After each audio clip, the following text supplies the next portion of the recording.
Polarisation तो होता ही है, इलेक्शन में बहुत कुछ चलता है।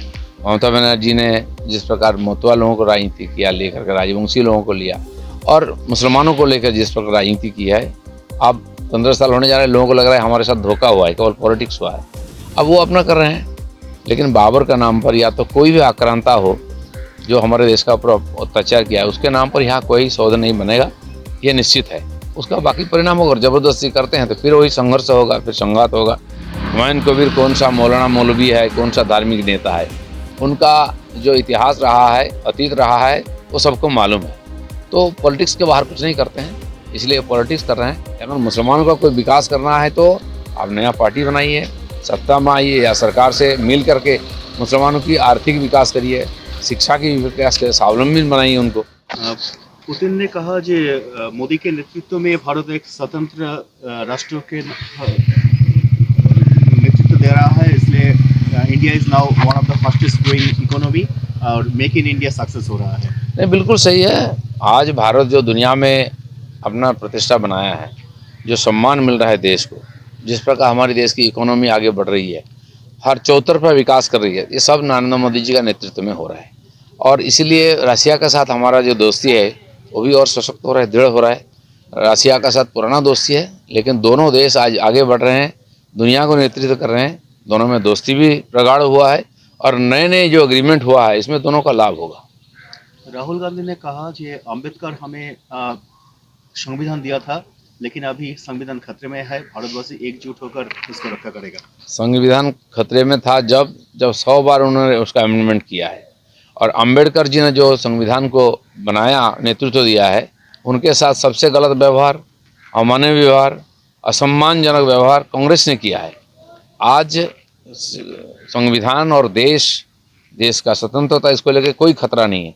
हर व्यक्ति जानता है जिसको खतरा है वो है कांग्रेस और राहुल गांधी, इसलिए इनकी इतनी टेंशन है। एक तरह गीता पाठ हो रहा है, दूसरी तरह बाबरी मस्जिद बन रहा है कि सामने जो इलेक्शन आ रहा है पोलराइजेशन होगा क्या बंगाल में? नहीं, पोलराइजेशन तो होता ही है, इलेक्शन में बहुत कुछ चलता है। ममता बनर्जी ने जिस प्रकार मोतवा लोगों को राजनीति किया लेकर के, राजवंशी लोगों को लिया, और मुसलमानों को लेकर जिस प्रकार राजनीति की है, अब 15 साल होने जा रहे हैं, लोगों को लग रहा है हमारे साथ धोखा हुआ है, केवल पॉलिटिक्स हुआ है।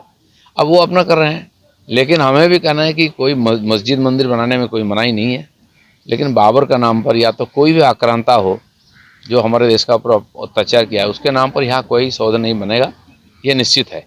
उसका बाकी परिणाम होगा, ज़बरदस्ती करते हैं तो फिर वही संघर्ष होगा, फिर संघात होगा। इस पर ध्यान देना चाहिए सबको। 5 लाख कंठ में गीता पाठ के बदले में हुमायूं कबीर ने 1 लाख कंठ में कुरान पाठ के डाक दिया। मुझे नहीं मालूम ये हुमायूं कबीर कौन सा मौलाना मौलवी है, कौन सा धार्मिक नेता है, उनका जो इतिहास रहा है, अतीत रहा है, वो सबको मालूम है। तो पॉलिटिक्स के बाहर कुछ नहीं करते हैं, इसलिए पॉलिटिक्स कर रहे हैं। उनके जो मुस्लिम समाज आज वो हताश है, कांग्रेस, CPM, TMC सब लोगों ने उनके साथ धोखा किया है। वो भी सोचते हैं कोई नया हो, अपना कोई हो, अपने समाज का कोई नेता हो जो हमारा विकास करेगा। मुझे कहना है कि केवल मस्जिद बनाने से मस्जिद की कमी नहीं है, कुरान पाठ नहीं होता ऐसी बात नहीं है, सब जगह होता है। लेकिन मुसलमानों का कोई विकास करना है तो आप नया पार्टी बनाइए, सत्ता में आइए या सरकार से मिल करके मुसलमानों की आर्थिक विकास करिए, शिक्षा की विकास करिए, स्वावलंबी बनाइए उनको।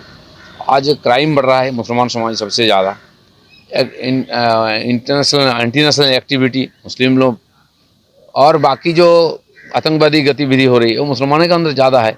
इससे उनको निकालिए, शिक्षित करिए, उनका विकास करिए, बहुत अच्छा रहेगा। আমাদের ভিডিও ভালো লাগলে লাইক এবং শেয়ার করুন, কমেন্ট সেকশনে গিয়ে জানান আপনাদের মতামত। আরও ভিডিও পেতে আমাদের চ্যানেল সাবস্ক্রাইব করুন এবং প্রতি মুহূর্তে খবরের আপডেট পেতে প্রেস করুন বেল আইকন।